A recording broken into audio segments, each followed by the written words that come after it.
Perkenalkan, saya Farisa Nurhuda dengan NIM 2407020038. Halo semuanya, perkenalkan nama saya Ganestri Asoka Sulistiati dengan NIM 2407020126. Perkenalkan, saya Syifa Rahmah dengan NIM 2407020237. Perkenalkan, nama saya Larissa Putri Himawari dengan NIM akhir 2407020323. Perkenalkan, nama saya Niken Adia Prahita dengan NIM 2407020397. Baik, di sini saya akan menerangkan mengenai variabel penelitian dari uji variabel moderasi, di mana yang pertama yaitu variabel X atau variabel independen, di mana variabel independen adalah variabel yang mempengaruhi atau menjadi penyebab perubahan pada variabel lain. Di sini kelompok kami mengambil contoh variabel X itu mewakili sebagai kepemimpinan. Lalu yang kedua ada variabel dependen atau variabel Y, di mana variabel dependen adalah variabel yang dipengaruhi oleh variabel independen atau variabel X. Di sini variabel Y itu mewakili sebagai kinerja.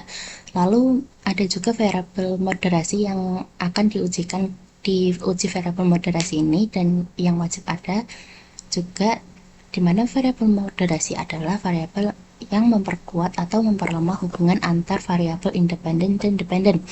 Nah, kelompok kami mengambil contoh variabel M-nya itu adalah budaya organisasi. Lalu ada juga uji variabel moderasi, di mana definisi dari uji variabel moderasi adalah metode analisis yang digunakan untuk mengetahui apakah suatu variabel dapat memperkuat atau justru memperlemah hubungan antar variabel independen dan dependen, atau bisa dibilang antar variabel X dan variabel Y. Nah, tujuan dari uji variabel moderasi adalah untuk mengetahui ada tidaknya atau seberapa besar efek moderasi. Juga yang kedua adalah untuk memahami kondisi yang mempengaruhi hubungan antar variabel. Nah, di sini moderasi itu cukup mirip dengan mediasi, bedanya yaitu kalau moderasi itu lebih ke mempengaruhi antar variabel ini. Nah, kalau mediasi itu sebagai perantara antar variabel X dan Y. Lalu moderasi juga dia sifatnya lebih mempengaruhi variabel X dan Y. Kalau mediasi itu untuk menjelaskan perantaranya. Lalu moderasi ini lebih ke kapan bisa terjadi, dan kalau mediasi itu menjelaskan gimana pengaruhnya. Lalu ada juga konsep dasar moderasi, di mana ada 3. Yang pertama itu untuk memperkuat hubungan, yaitu ketika variabel moderasi membuat pengaruh variabel independen terhadap variabel dependen menjadi lebih besar atau lebih kuat. Semakin tinggi atau semakin baik kondisi variabel moderasi, maka pengaruh X terhadap Y atau variabel independen terhadap variabel dependennya akan meningkat. Misalnya itu budaya yang baik itu mempengaruhi kepemimpinan dan kinerja karyawannya. Terus ada juga moderasi ini dia malah memperlemah hubungan, yaitu ketika variabel moderasi membuat pengaruh variabel independen terhadap variabel dependen menjadi lebih kecil atau lebih lemah. Walaupun X-nya itu meningkat atau independennya ini meningkat, hasil ke Y-nya itu tidak terlalu besar karena kondisi moderasi menghambat pengaruh tersebut. Misalnya yaitu pemimpin sudah mengasih motivasi atau arahan, tapi budaya organisasinya ini buruk, jadi kinerja karyawannya ini tidak maksimal atau melemah. Terus yang ketiga ada juga pengaruh, di mana ketika variabel moderasi tidak mempengaruhi hubungan antar variabel independen dan dependen. Nah, hubungan X terhadap Y itu tetap sama meskipun nilai variabel moderasinya ini berubah. Misal, pemimpin mampu meningkatkan kinerja karyawan dalam kondisi budaya organisasi apapun. Di sini ada juga variabel moderasi dan mediasi. Yang pertama itu ada variabel moderasi, di mana M ini jadi pengaruh kuat atau lemahnya hubungan X dan Y. Misal, kayak di kondisi apa sih pengaruh X dan Y ini bisa berubah. Lalu yang kedua ini ada mediation, di mana M ini jadi perantara proses X dan Y. Misal kayak gimana sih proses X dan Y ini bisa terjadi. Lalu yang ketiga ada moderated mediation, ya, Artinya kayak ada hubungan mediasi tapi sudah dipengaruhi oleh variabel lain. Nah, variabel lain yang mempengaruhi ini menurut gambar itu adalah V-nya. Misal proses mediasinya ini bisa jadi lebih kuat atau lemah di kondisi tertentu. Lalu ada juga mediated moderation, di mana ada efek moderasi, tapi efeknya ini dijelasin lewat mediator. Nah, mediatornya ini sebagai W sesuai gambar. Misal kayak kenapa sih ada efek moderasi dan kenapa bisa terjadi. Lalu ada juga sequential mediation, di mana pengaruh X dan Y ini terjadi lewat beberapa mediator secara berurutan. Nah, misal kayak pengaruh itu bisa terjadi lewat beberapa tahapan proses. Nah, mereka kan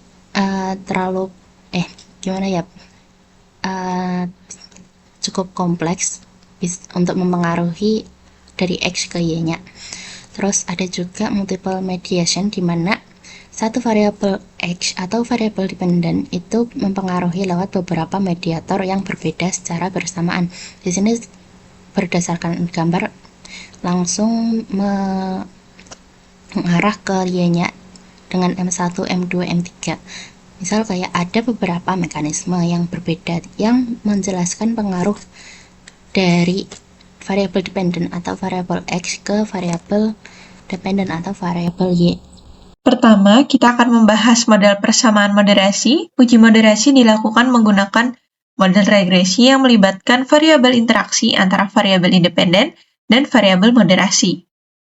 Tujuannya adalah untuk mengetahui apakah variabel moderasi dapat memperkuat atau memperlemah hubungan antara variabel independen dan variabel dependen. Dalam model ini, Y adalah variabel dependen atau variabel terikat, X adalah variabel independen atau variabel bebas, M adalah variabel moderasi, X dikalikan M atau X kali M merupakan variabel interaksi, A adalah konstanta, B1, B2, dan B3 merupakan koefisien regresi, sedangkan E adalah error atau kesalahan. Dan sebagai contoh implementasi, misalnya kita ingin mengetahui pengaruh dari kepemimpinan terhadap kinerja karyawan. Dalam penelitian ini, kita bisa menganalogikan kepemimpinan menjadi variabel X, kinerja karyawan menjadi variabel Y, motivasi kerja menjadi variabel M atau variabel moderasi. Artinya, kita ingin melihat apakah motivasi kerja mampu memperkuat atau memperlemah pengaruh kepemimpinan terhadap kinerja karyawan. Selanjutnya terdapat 3 metode umum yang digunakan dalam pengujian variabel moderasi, yaitu metode interaksi, metode selisih mutlak, dan metode residual. Yang pertama ini adalah metode interaksi. Metode ini merupakan metode yang paling sering digunakan karena pengujiannya itu dilakukan dengan membuat variabel interaksi yang diperoleh dari perkalian antara variabel independen dan variabel moderasi.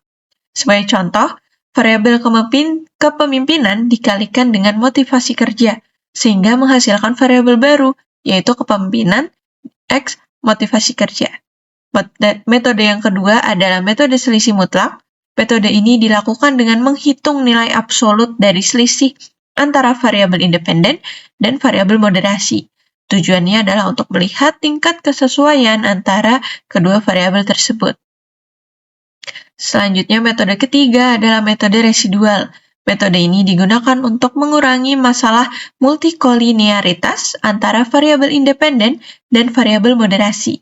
Pada metode ini, variabel moderasi diregresikan terlebih dahulu terhadap variabel independen untuk memperoleh nilai residual.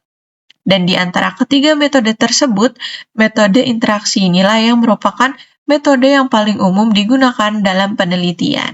Pada slide ini dijelaskan mengenai kriteria pengambilan keputusan dalam uji moderasi. Pengambilan keputusan dilakukan dengan melihat nilai signifikansi dari variabel interaksi. Nilai tersebut kemudian dibandingkan dengan tingkat kesalahan atau alfa sebesar 0,05.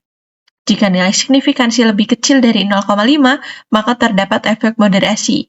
Sebaliknya, jika nilai signifikansi lebih besar dari 0,5, maka tidak terdapat efek moderasi.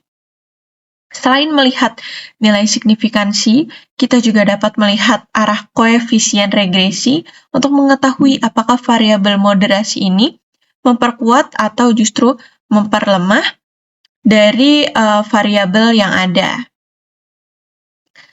Selanjutnya, sebagai contoh, di sini ada hasil pengujian menunjukkan nilai signifikansi variabel interaksi sebesar 0,021. Karena 0,21 ini lebih kecil daripada 0,05, maka dapat disimpulkan bahwa motivasi kerja memoderasi hubungan antara kepemimpinan dan kinerja karyawan. Artinya, motivasi kerja memiliki peran dalam menentukan kuat atau lemahnya pengaruh kepemimpinan terhadap kinerja. Setelah memahami teori moderasi, selanjutnya kita masuk ke tahap pengolahan data menggunakan SPSS. Yang pertama adalah memasukkan variabel X, M, dan Y ke dalam kolom name pada variabel view. Dalam contoh penelitian ini, X itu sebagai kepemimpinan, M motivasi kerja, dan Y untuk kinerja karyawan. Langkah kedua adalah mengubah jumlah desimal yang sebelumnya bernilai 2 menjadi 0. Tujuannya agar data lebih mudah dibaca dan sesuai kebutuhan penelitian. Langkah ketiga adalah mengisi kolom label sesuai nama variabel masing-masing, dan pada tahap ini kita sedang mempersiapkan struktur data sebelum analisis dilakukan. Selanjutnya adalah tahap pengaturan variabel dan input data. Langkah keempat adalah menggunakan align yang sebelumnya right menjadi center untuk seluruh variabel. Langkah kelima adalah mengubah measure menjadi scale karena seluruh variabel yang digunakan berupa data numerik yang akan dianalisis menggunakan regresi. Langkah keenam adalah memasukkan data penelitian ke dalam data view SPSS. Sebagai contoh, di sini responden pertama memiliki kepemimpinan itu dengan nilai 85, motivasi kerja 90, dan kinerja 88. Nah, data tersebut kemudian dimasukkan ke dalam SPSS bersama data responden lainnya hingga seluruh data penelitiannya lengkap. Selanjutnya dijelaskan proses menjalankan analisis regresi serta interpretasi hasilnya. Langkah ketujuh ini adalah memilih menu Analyze, kemudian Regression, lalu Linear. Langkah ke-8 adalah memasukkan variabel kepemimpinan ke bagian independen dan variabel kinerja ke bagian dependen. Kemudian klik OK. Lalu berdasarkan hasil regresi, variabel kepemimpinan ini berpengaruh positif dan signifikan terhadap kinerja dengan nilai signifikansi lebih kecil dari 0,05. Sebagai contoh, jika diperoleh nilai signifikansi sebesar 0,001, maka nilai tersebut karena lebih kecil dari 0,05 dapat disimpulkan bahwa kepemimpinan berpengaruh signifikan terhadap kinerja karyawan. Kemudian dilakukan uji moderasi dan diperoleh nilai signifikansi variabel interaksi antara kepemimpinan dan motivasi kerja sebesar 0,018. Dan karena nilainya lebih kecil dari 0,05, maka motivasi kerja ini terbukti memoderasi hubungan antara kepemimpinan dan kinerja. Artinya, semakin tinggi motivasi kerja yang dimiliki oleh karyawan, maka semakin kuat pengaruh kepemimpinan terhadap peningkatan kinerja karyawan yang ada. Oke, selanjutnya membahas mengenai regresi variabel X terhadap variabel M. Caranya yaitu ke data view, lalu klik transform dan compute variable. Lalu di situ target variabel diketik X dan M, numeric expressionnya input X bintang M, lalu klik OK. Nah, lalu selanjutnya masuk ke variable view, bagian XM bagian measure-nya itu diganti dengan scale, lalu labelnya diisi dengan kepemimpinan budaya dan desimalnya diganti 0. Lalu masuk ke data view lagi, klik regression, lalu ke linear. Dalam linear ini variabel dependennya itu adalah Y, lalu blok 1 of 1-nya itu diisi dengan variabel X, M, dan XM, lalu klik OK. Hasilnya Hasilnya itu berdasarkan hasil uji regresi variabel kepemimpinan, budaya organisasi, dan kepemimpinan X budaya tidak berpengaruh terhadap kinerja dengan nilai signifikansi sebesar 0,05. Oke, saya di sini akan menjelaskan langkah-langkah untuk pengujian moderasi. Pertama-tama, di sini kita akan menguji normalitas terlebih dahulu menggunakan metode Skewness dan kurtosis. Nah, metode Skewness ini dicari dulu jumlahnya berapa dari setiap variabel X, M, dan juga Y, dan juga metode kurtosisnya juga. Nah, di sini jika nilai Skewness dan kurtosisnya itu berada pada rentang min 2 sampai plus 2, maka data-data tersebut dinyatakan berdistribusi normal. Nah, di sini nilai-nilai Skewness dan kurtosisnya itu rata-rata berada pada minus 0, yang artinya masih berada di rentang minus 2 dan juga plus 2. Nah, itu berdistribusi normal dan bisa dipakai untuk pengujian moderasi selanjutnya. Oke, selanjutnya kita langsung masuk ke pengujian moderasinya. Yang pertama itu ada uji metode, jenisnya ada uji metode interaksi. Metode interaksi ini caranya adalah dengan mengalihkan variabel bebas atau variabel X dengan variabel yang memoderasinya atau variabel M. Nah, kalau misalnya variabel itu dinyatakan signifikan, maka variabel XM-nya itu dinyatakan bisa memoderasi hubungan antara variabel si X dengan variabel Y-nya. Nah, di sini langsung aja caranya dengan mengalihkan si masing-masing variabel X dengan variabel M. Udah dapat semuanya XM-nya, lalu langsung aja ke data, analisis data.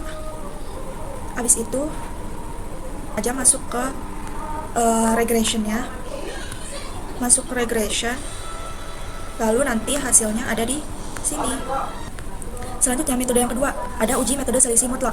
Uji metode selisih mutlak ini adalah dengan cara mencari selisih mutlak terstandarisasi antara variabel bebas, variabel X, dengan variabel yang moderasi yang tadi variabel M. Jadi kalau di sini berarti harus cari ZX, ZM. Terus karena ini selisih mutlak, berarti selisih berarti dikurangi ZX dikurangi dengan ZM-nya. Nah, selisih mutlak itu dinyatakan signifikan.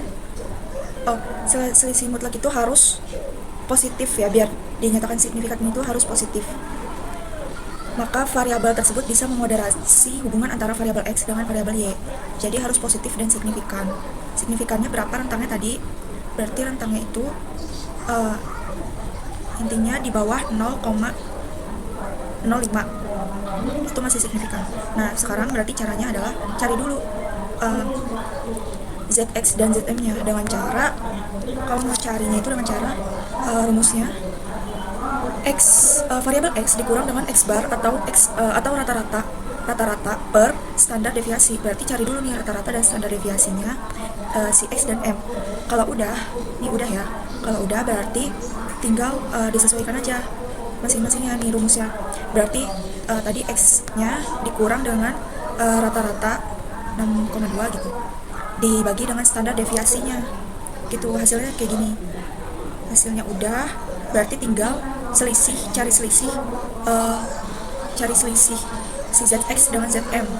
Caranya berarti karena ini harus positif, harus di absolut atau harus di mutlak tandanya biar hasilnya itu positif. Berarti rumusnya kalau di Excel sama dengan absolut buka kurung disesuaikan ZX dikurang dengan ZM baru tutup kurung. Hasilnya udah, lalu begitupun masing-masing variabel yang di sini. Kalau udah nemu hasilnya langsung diregresikan dan ketemu, itu berarti langsung hasilnya muncul kayak gini. Oke, selanjutnya uji metode pakai metode residual. Pertama-tama nggak langsung hitung di sini ya. Berarti cari dulu variabel residualnya dengan cara data analisis regression, terus langsung ke residual ya. Hasilnya di sini, ini angka-angka residualnya. Berarti angka-angka residual di sini bisa dipindahkan ke sini. Lambang dari residual di sini pakainya E ya. Berarti kalau udah dipindahkan kayak gini, kita cari nih uji metode residual di sini kan berarti jika variabel si y diregresikan dengan nilai absolut residual atau mutlak residual itu harus bersignifikan dan juga negatif, maka variabel di situ bisa memoderasi hubungan antara variabel x dan juga variabel y, bisa dikatakan seperti itu. Berarti hasilnya harus signifikan di bawah 0,05 dan juga harus negatif kalau mau memoderasi. Cari deh nilai absolut residualnya. Caranya adalah langsung aja sama dengan absolut nilai residualnya diabsolutkan, buka kurung, nilai residual tutup kurung. Kalau udah nih hasilnya kayak gini. Di sini hasilnya langsung ke data analisis, terus diregresikan, yang hasilnya muncul jadi seperti ini. Oke, di sini saya akan melanjutkan penjelasan dalam Excel. Nah, di sini terlihat ada kolom-kolom variabel yang mana akan diinput atau dimasukkan ke metode-metode pada uji moderasi. Yang pertama ada variabel Y. Y di sini adalah kinerja yang mana sebagai variabel dependen. Jadi H1 dan H2 menguji pengaruh X dan M terhadap Y. Kemudian pada kolom 2 ada variabel X. Variabel X adalah kepemimpinan. Ini sebagai variabel independen pertama yang digunakan untuk menguji H1. Jadi kayak apakah kepemimpinan berpengaruh positif signifikan terhadap kinerja atau tidak. Kemudian ada variabel M. Nah, variabel M ini merupakan budaya organisasi. Ini variabel independen kedua sekaligus variabel moderasinya yang dihipotesiskan atau H3. Nah, ini digunakan untuk menguji H2. Jadi, pengaruh langsung dan H3 atau efek moderasinya. Nah, selanjutnya di sini ada kolom XM. XM ini merupakan interaksi variabel X dan M. Nah, ini untuk uji moderasinya. Jadi, jika koefisien XM ini signifikan, maka M memoderasi hubungan X ke Y. Nah, selanjutnya untuk kolom ZX dan ZM ini merupakan standarisasi X dan M untuk mengurangi multikolinearitas antara XM dan interaksi XM dalam regresi. Nah, ini digunakan dalam metode selisih mutlak nantinya. Nah, selanjutnya ada kolom nilai mutlak selisih ZX dan ZM. Ini untuk menghitung jarak mutlak antara kepemimpinan dan budaya organisasi setelah distandarkan. Nah, untuk dua kolom terakhir ini adalah kolom E, ini untuk residual. Jadi, selisih antara Y aktual dengan Y prediksi dari regresi Y terhadap X dan M tanpa adanya interaksi. Nah, untuk kolom yang terakhir ini tuh hanya kolom E nilai mutlak residual, jadi ini hanya nilai mutlak dari E, jadi semuanya dipositifkan. Nah, sebelum masuk ke outputnya, di sini saya akan membacakan hipotesis dari variabelnya. Yang pertama ada H1, yaitu kepemimpinan berpengaruh positif dan signifikan terhadap kinerja. Kemudian H2, budaya organisasi berpengaruh positif dan signifikan terhadap kinerja. Dan H3, budaya organisasi moderasi pengaruh kepemimpinan terhadap kinerja. Nah, selanjutnya kita masuk ke metode interaksi. Yang harus digarisbawahi adalah pada p-value-nya. Di sini X-nya itu signifikan sebesar 0,03, M-nya juga signifikan sebesar 0,02, sedangkan XM-nya tidak signifikan karena sebesar 0,4 yang mana lebih besar dari 0,05. Jadi tidak memoderasi. Oke, untuk metode yang kedua di sini ada uji metode selisih mutlak. Pada bagian p-value-nya signifikan tetapi tidak memoderasi. Karena syarat memoderasi itu koefisiennya tuh harus signifikan dan positif. Sementara di sini koefisiennya negatif. Jadi sama kayak metode interaksi tadi. Yang terakhir ada metode residual. Pada p-value-nya tidak signifikan karena lebih besar dari 0,05 dan koefisiennya positif, yang mana syarat moderasi pada metode residual ini harus signifikan dan juga positif. Kesimpulan dari uji moderasinya yaitu hipotesis pertama dan kedua diterima, yaitu kepemimpinan dan budaya organisasi masing-masing berpengaruh positif terhadap kinerja. Namun hipotesis ketiga ditolak karena budaya organisasi tidak memoderasi pengaruh kepemimpinan terhadap kinerja. Selanjutnya, kita boleh langsung masuk ke praktik SPSS-nya. Yang pertama, oke, untuk selanjutnya kita bisa langsung masuk untuk praktik SPSS-nya. Yang pertama, kita ke variabel view dulu, lalu isi kolom name ini dengan X, lalu M, dan juga Y. Nah, lalu selanjutnya untuk di bagian label, di sini X akan diisi oleh kepemimpinan.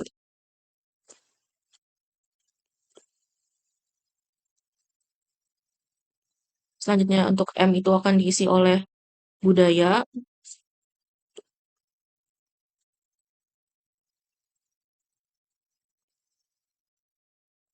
Dan yang terakhir Y akan kita isi dengan kinerja.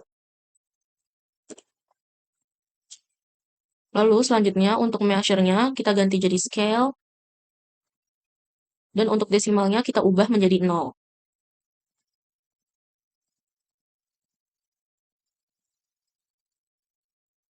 Selanjutnya kita masuk ke data view. Di sini kita input datanya. Nah, selanjutnya sebelum kita lanjut ke uji moderasinya, kita harus tes dulu normalitasnya. Di sini untuk tes normalitas yang pertama itu kita pencet analyze. Lalu selanjutnya itu kita pencet descriptive statistics. Selanjutnya adalah explore. Di sini kita masukkan variabel yang ingin diuji ke dependent list-nya.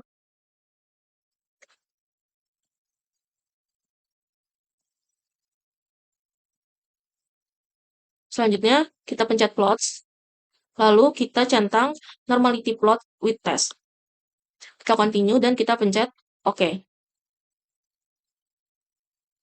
Di sini kita bisa lihat di bagian di test of normality.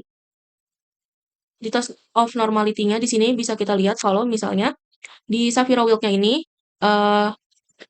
itu lebih besar dari 0,05 sehingga distribusi datanya itu normal. Dan kenapa di sini kita pakai Sapphire Wild? Karena data atau sampel yang diambil atau digunakan itu kecil, yaitu hanya sebesar 15 data saja. Selanjutnya kita mau cek atau masuk ke uji moderasinya. Terus selanjutnya kita pencet Analyze, lalu masuk ke Regression, dan Linear. Di sini, masukkan X atau kepemimpinan ini ke independennya. Selanjutnya masukkan Y ke dependent. Lalu kita pencet OK. Oke, di sini bisa kita lihat untuk R-square kita dapat sebesar 0,978, yang berarti variabel kepemimpinan itu mampu menjelaskan 97,8% variasi kinerja. Nilai F sebesar 589,780 dan sig kurang dari 0,01, itu menunjukkan bahwa model regresi ini layak digunakan. Selain itu, variabel kepemimpinan juga berpengaruh positif dan signifikan terhadap kinerja. Untuk selanjutnya,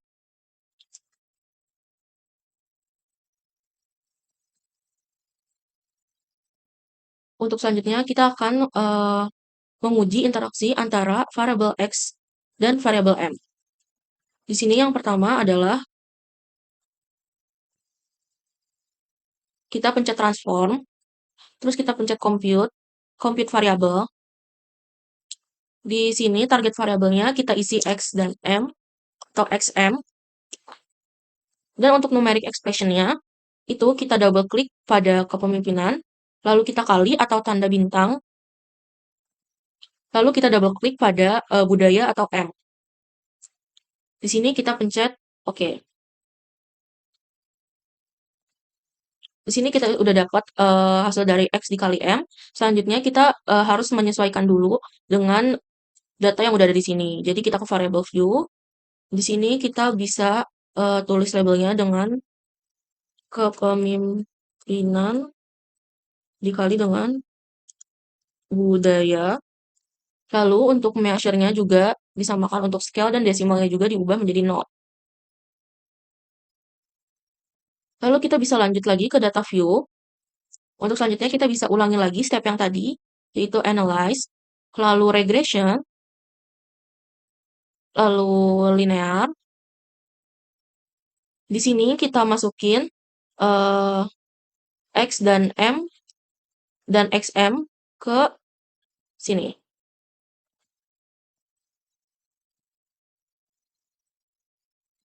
Oke, lalu kita pencet OK.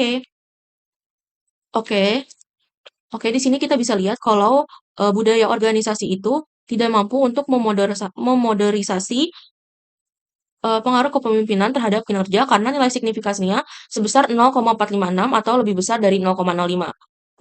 Meskipun